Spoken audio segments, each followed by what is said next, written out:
آبم خیس شد اما ارزش داشت. من از تو لبریز شدم. چنان با غیظ بارد آسمان باران، چنان با رعد میزند فریاد. به دادخواهی این کهن ویران ایران، زین پلشتی های نکبت بار گویا. ببار ای ابر بارانزا، ببار بر ما و سینه دشت.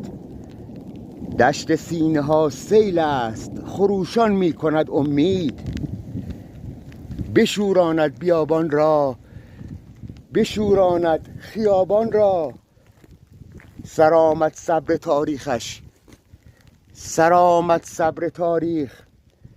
تمام شهر آن پس کوچه های تنگ و باریکش خروشان می شود با تو. بشوران و بشورانش، منم با تو در سر می دهم فریاد. گشایم دست خویش و سینه را در رهگذار باد، که نگذارم رود این ابر دیگر از کشورم ایران. اگرچه قاصدک خیس و به دست اهرمن بنده است، پیامش را به ابری داد که با فریاد ستاند داد. به امید آزادی ایران. یا علی.